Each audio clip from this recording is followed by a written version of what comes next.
성경 요한계시록 22장 같이 공부하시겠습니다. 저희가 요한계시록 21장에서 첫 창조 세계가 이제 끝나게 되고 새 창조 세계가 온다고 말씀을 드렸어요. 제가 여기서 또 그냥 개인적으로 조금 하고 싶은 이야기는 뭐냐면, 예수님께서는 세상 죄를 지고 가는 하나님의 어린 양이셨어요. 그리고 요한복음 13장에 보면 그가 또한 영광을 얻었고 하나님도 그를 위하여 영광을 얻으셨도다, 이런 표현도 나오죠. 예수님께서는 이 첫 창조의 실패에 대한 해결책으로서 십자가를 지신 거잖아요. 구체적으로 다 말할 수 없겠지만 이 첫 창조 세계에 많은 실패가 있었고, 크게 우리가 봤을 때 하나님의 영광이 어떤 무시되는 상황이 돼버렸고, 불순종으로 인해서 사람은 죄로 인해 심판을 받게 되었고, 마귀가 하나님을 대적하게 됐어요. 그런데 십자가를 통해서 하나님께서는 영광을 받으시고 심판을 완성하시면서도 구원의 길을 여셨고 마귀를 끝장내셨잖아요. 십자가로 인해서 예수님은 온전한 일을 하신 거죠. 우리는 여기서 이런 생각을 좀 해볼 수 있으면 좋겠어요. 첫 창조, 창세기를 한번 봐보시면 이 첫 창조라는 건 뭐죠? 하나님께서 아담을 위해서 만든 세상이잖아요. 아담을 위해서. 새 창조라는 건 뭐죠? 새 창조라는 거는 그리스도를 위해서 만든 세상인 거죠. 이렇게 생각해 본다면 저 불완전한 존재였던 아담을 위해서도 우리가 때로는 하나님의 참 아름다운 섭리와 창조의 능력과 신비로움이 가득하잖아요. 우주에도 정말 너무나 신비롭잖아요. 우리가 끝을 할 수 없는 바다나 드높은 하늘, 우주, 세상에 있는 자연 경관들, 이런 것도 너무나 신비롭잖아요. 아담을 위한 세상도 이렇다고 한다면 이렇게 위대한 일을 하신 그리스도를 위하여 주시는 새 창조는 얼마나 아름다울 것이며, 이 새 창조 속에서도 그리스도는 최상의 복을 받고 교회가 그리스도와 함께 최상의 기업을 함께 받는다는 거죠. 이게 로마서 8장이었잖아요. 교회는 뭐였죠? 공동 상속자였잖아요. 기업을 얻는 사람들. 우리의 기업은 예수님과 함께 모든 기업을 같이 나누는 거죠. 예수님의 기업이 우리의 기업이 되는 거. 이게 현재 교회가 가진 기업이죠. 이것을 우리가 깨닫는다면 우리가 얼마나 복된 사람들인지 정말로 많이 알 수가 있을 거라고 저는 생각을 합니다. 아무튼 요한계시록 22장 길지 않은 내용이 될 텐데 마무리 한번 해보겠습니다. 22장에서는 옛 창조가 아니라 이제 새 창조의 모습만 또 나오죠. 저가 수정같이 맑은 생명수의 강을 내게 보이니 하나님과 및 어린 양의 보좌로부터 길 가운데로 흐르더라. 강 좌우에 생명나무가 있어 12가지 실과를 맺히되 달마다 그 실과를 맺히고 그 나무 잎사귀들은 만국을 소성하기 위하여 있더라. 이렇게 나오죠. 저는 여기서 하나의 모습으로 압축할 수 있을 것 같아요. 만국을 수성한다는 표현이죠. 하나님의 은혜가 충만하고, 사실 새로운 창조 세계 속에 있는 모든 존재가 하나님의 충만한 가운데서 복을 얻고 모든 것을 누리며 살 수 있다는 거죠. 영원히 어떠한 고통과 슬픔도 없이 영원한 기쁨으로 가득 찬 세계를 우리가 살아간다는 거예요. 상상만 해도 정말 너무 엄청나죠. 사실 너무 엄청나서 상상도 안 되잖아요. 다만 우리가 분명히 거기에 갈 수 있다는 거, 하나님께서 거기서 우리를 부르신다는 거, 기다리고 계신다는 거, 이런 건 확실하죠. 다시는 저주가 없죠. 왜냐면 저주는 이 예창조 세계, 지금 우리가 살고 있는 이 세계요, 여기죠. 이제는 완전한 축복이 있는 세계죠. 다시는 저주가 없고 하나님과 그 어린 양의 보좌가 그 가운데 있으리니 그의 종들이 그를 섬기며 그의 얼굴을 볼 터이요 그의 이름도 저희 이마에 있으리라. 다시 밤이 없겠고 등불과 햇빛이 쓸데없으니 이는 주 하나님이 저희에게 비치심이라. 이렇게 나오죠.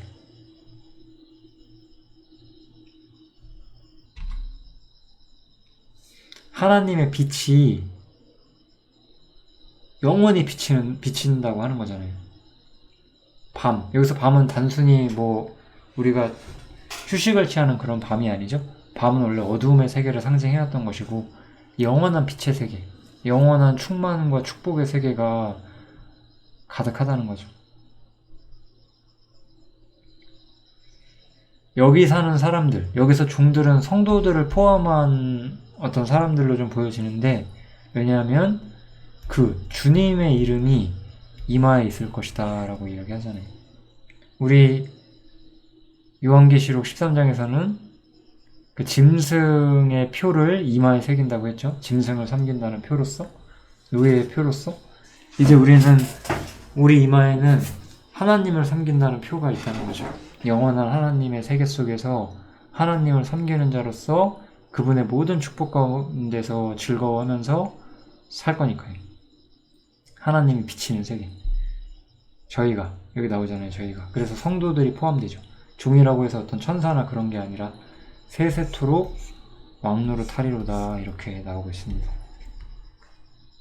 세세토록, 영원히 끝도 없이 우리는 왕노릇한다, 이렇게 나오죠. 이 세상 왕들이 참 불완전한 어떤 시스템 속에서, 세계 속에서 불과 몇 년, 길어봤자 옛날에 왕조 시대 때는 몇십 년 자신의 권력 때문에 싸우고 그랬지만 우리는 세세토록 왕노릇하며 살 수 있다라고 성경이 우리한테 말을 해주고 있는 거죠. 너무나 아름다운 세계가 우리를 기다리고 있다는 것을 볼 수 있겠습니다. 그런데 이제 요한이 무슨 얘기를 하고자 하느냐, 이 말은 신실하고 참된지라 주 곧 선지자들의 영의 하나님이 그의 종들에게, 하나님께서 이번에는 선지자들의 영들의 하나님이라고 불려요. 그러니까 선지자들 속에서 그 성령의 역사를 통해서 선지자들이 미래의 일들을 예언하게 했던 그 하나님께서 이제 속히 될 일을 보내시려고 천사를 보낸 거고, 그것을 통해서 이걸 기록한 거잖아요. 그래서 이 책의 예언의 말씀을 지키는 자가 복이 있으리라 하더라 나오죠. 즉, 이 성경은, 요한계시록은 다른 모든 성경과 같이 우리가 읽고 교훈을 받고 이것을 통해서 하나님을 알기를 바라는 마음에서 기록되었다는 거예요. 특별히 저는 요한계시록이 믿지 않는 사람들을 위해서도 기록됐다는 생각이 좀 들었어요, 개인적으로. 이거는 정말 개인적으로 제가 이번에 요한계시록 강의를 준비하면서 좀 느꼈던 거예요. 세상의 역사들을 그들이 살피고 그 마지막에 무슨 일이 있을지를 그들이 알고 자신이 어디 갈지를 선택할 수 있도록 우리가 제시할 수 있거든요. 그런 모습들이 좀 이번에 많이 보였어요, 저도. 이것들을 보고 들은 자는 나 요한이니 내가 듣고 볼 때 이 일을 내게 보이던 천사의 발 앞에 경배하려고 엎드렸다가 저가 내게 말하기를 나는 너와 네 형제 선지자들과 또 이 책의 말을 지키는 자들과 함께 된 종이니. 이거 우리 천사는 섬기는 종이라는 이야기가 한 번 나온 적이 있었죠, 요한계시록에서. 히브리서에서도 제가 나왔던 적이 있었다고 말씀드렸던 것 같고, 이거는 넘어가겠습니다. 또 내게 말하되 이 책의 예언의 말씀을 임봉하지 말라라고 이야기를 하고 있어요. 이 책의 예언의 말씀은 감춰져서는 안 돼요. 때가 가깝다. 때가 가깝대요. 어떤 사람들은 불의 가운데서 그대로 불의를 하고 더러운 자는 그대로 더럽고 의로운 자는 그대로 의를 행하고 거룩한 자는 그대로 거룩되게 하라 이렇게 나오죠. 사람들은 자신이 믿는 바대로 자신이 생각하는 바대로 끝까지 살아간다는 거예요. 다만 중요한 것은 보라 내가 속히 오리니 라는 거죠. 주님께서 반드시 속히 오신다는 거예요. 그리고 그때 내가 줄 상이 있어서 각 사람에게 그의 일한 대로 갚아줄 것이다 이렇게 말하는 거죠. 모든 사람의 마지막을 저는 말해주고 있다고 생각해요. 불의를 행하는 자들은 끝까지 불의를 행하다가 영원한 심판 안에 들어갈 것이고 의를 행하는 사람들은 하나님을 만나고 하나님께 상을 받고 영원한 세계에서 하나님과 함께 누리는 그러한 결과를 보게 되겠죠. 이런 것들이 이 성경에 잘 기록이 되어 있습니다. 나는 알파와 오메가요. 처음과 나중이요. 시작과 끝이라. 하나님의 어떤 영원성을 상징하는 용어죠. 그 두루마기를 빠는 자들은 복이 있으니 하나님의 말씀을 듣고 지키는 사람들을 이야기하는 걸로 보이죠? 여기 이 책의 예언의 말씀을 지키는 자는 복이 있으리라. 이래서 이렇게 두루마기를 빠는 자들은 저희가 생명나무에 나아가며 문들을 통하여 성에 들어갈 권세를 얻으려 함이로다 이렇게 나오죠. 사람의 모습이 나오는 것 같아요. 아까 이 앞장에서부터 모든 사람의 마지막을 제가 말해주고 있다라고 이야기하고 있잖아요. 그래서 어떤 사람들은 두루마기를 빨고 이 책의 예언의 말씀을 듣고 복음을 받아들임으로써 성에 들어갈 권세를 얻는 데 비해서 또 다른 어떤 사람들은 성 밖에 심판이죠. 이건 여기서 성밖도 꽤 좋은 곳 아니냐 그런 게 아니죠. 심판을 말하는 거죠. 지옥이잖아요. 영원한 축복 가운데 있을 것이냐 아니면 영원한 저주와 영원한 심판 가운데 있을 것이냐 이거죠. 이 모든 이야기를 들은 너희 인간들아 너희는 어디에 갈 것이냐 이렇게 주님께서 묻고 있는 것처럼 좀 들렸어요. 나 예수는 교회들을 위하여 내 사자를 보내 이것들을 너희에게 증거하게 하였노라 라고 말하죠. 다시 한번 나오죠. 주님께서는 생명나무에 나아갈 자와 영원한 심판 가운데 나아갈 자들이 있다라고 말씀하시면서 사실은 생명나무를 초대하기 위해서 이 말씀을 보내주신 거라고 보면 되겠죠. 나는 누구냐? 다윗의 뿌리이자 또한 뿌리오 자손이자 또한 광명한 새벽별이다 이렇게 말씀을 하고 있어요. 이거는 특별히 성도한테 하는 말이라고 저는 생각을 해요. 광명한 새벽별이나 다윗의 뿌리는 항상 성도에게 속한 말이고 우리들은 지금 사실 어떤 점에서 어두움의 세계를 살고 있잖아요. 여전히 마귀가 공중에서 왕노릇하는 세계에 살고 있고 우리는 믿음을 지켜가며 살고 있잖아요. 우리는 교회고 하늘에 속해 있어요. 하늘에 속한 성도들은 광명한 새벽별 우리 요한계시록 3장에서 봤잖아요. 2장 3장에서 광명한 새벽별 나왔죠? 주님의 재림을 기다리는 사람들이죠. 이스라엘은요? 이 땅에서 천년왕국을 기다리는 이스라엘. 물론 이스라엘 전체가 그러는 건 아니죠. 이스라엘 가운데 하나님을 믿게 되고 땅에서 책임 있는 성도가 될 사람들, 그들은 다윗의 뿌리이신 예수님을 기다리죠. 이 땅에 하나님 지상왕국을 세워주실 분. 그래서 하늘과 땅에 있는 모든 이야기들이 요한계시록에 다 나오고 있잖아요. 이것을 통해서 우리에게 예수님은 광명한 새벽별, 마지막 시대에 교회가 휴거된 이후 마지막 시대의 사람들에게 다윗의 뿌리오 자손이신 예수님, 이렇게 하늘과 땅에 속해 있는 모든 성도들의 어떤 소망을 대표하고 있는 분으로서 주님이 이렇게 나타나고 있어요. 그래서 이 용어는 특별히 성도들에게 주어지는 용어라고 생각이 들고, 그렇지만 결국 이 이야기는 모든 사람들이 듣고 하나님을 믿기를 바라는 거잖아요. 그래서 성령과 신부가 말씀하시기를 오라 하시는도다 이렇게 나오죠. 신부가 함께 말했다는 것은 아무래도 우리에게 복음 전파의 책임이 있다는 의미가 아닐까요?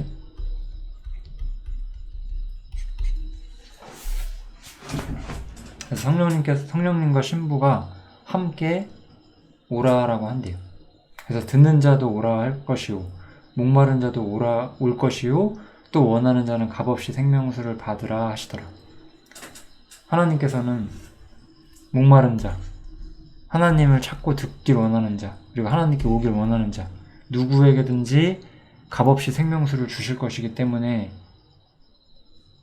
오라라고 말씀하신다는 거잖아요. 이거는 복음이 가진 뻗어나가는 특성을 저는 말하고 있다고 생각해요. 저한테 이 진리는 정말 너무나 저를 살게 만들어준 진리인 것 같아요. 제가 실상은 쓰러져 있는 명목상 기독교계에 살다가 복음의 어떤 전체 영역을 알고 이제 그 교회는 성경적이지 않다라고 생각해서 나왔어요. 근데 저 혼자서 뭘 할 수 있겠어요. 저와 함께 몇 명의 성도들이 나왔는데 우리 형제님들 우리 너무 연약했잖아요. 하지만 저는 알았어요. 이 복음이라는 것이 뻗어나간다는 거죠. 이거는 뭐 우리가 전도를 못하기 때문에 안 나가는 그런 속성의 것이 아니라는 걸 알았어요. 우리가 작고 연약했을지라도 이 복음은 무조건 뻗어나간다는 걸 알았어요. 하나님께서 내보내시는 거기 때문에. 처음부터 우리는 이 요한계시록 21장 처음에서부터 우리가 뭘 보냐면 하나님과 어린 양의 보좌로부터 나오는 그 생명수를 보잖아요. 그것처럼 하나님으로부터 뻗어나오는 진리의 말씀, 온 세상 사람들을 초청하는 이 복음의 말씀을 우리가 볼 수가 있어요. 이 복음은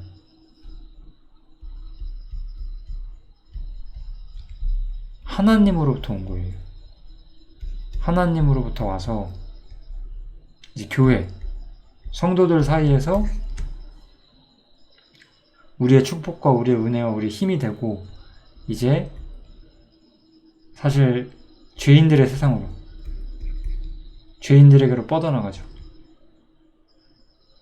저는 그래서 사실은 뻗어나가기 때문에 우리는 정말로 더 복음을 전파해야 된다고 생각해요. 우리는 어차피 복음을 전하는 게 하나님의 섭리랑 우리가 안전해도 전해지는 거 아닐까? 라는 굉장히 무책임한 생각을 할 때가 있어요. 그런데 저는 오히려 그렇기 때문에 하나님은 아셔도 우리는 모르잖아요. 그래서 우리는 전해야 한다고 생각해요. 복음이 뻗어나간다는 건 저는 좀 넘치는 강줄기 같은 느낌이라고 생각을 해요. 이 죄인 1이 있어요. 이 사람이 거부해도 복음의 물결은 멈추지 않아요. 그래서 이 사람이 거부하면 물길이 이렇게 다른 데로 흘려요. 이 죄인 2한테 가는 거예요. 이 사람도 거절할 수 있죠. 그럼 죄인 3한테 또 간다고 이렇게. 이 사람은 하나님이 기다렸던 사람일 수도 있죠. 그럼 이 사람을 통해서 또 강줄기가 뻗어나가죠. 또 이 사람도 여기서도 또 이제 이 사람이 아닌 이 사람 또 누군가 거절할 수 있으면 또 뻗어나갈 수 있어요. 이렇게. 저는 복음은 강줄기와 같은 거라고 생각을 해요.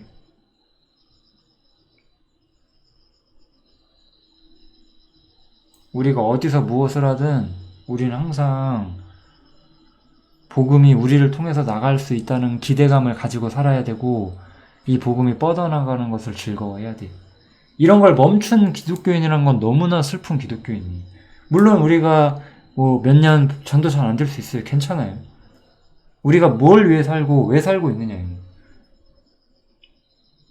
교회가 너무 변변치 못해서 혹은 내가 뭔가 못 살고 있기 때문에 뭔가 신앙인으로서의 모든 것을 잃어버리고 교회로서 모이지도 못하는 상태로 그냥 어영부영 인생을 사는 그런 사람들 너무나 많아요.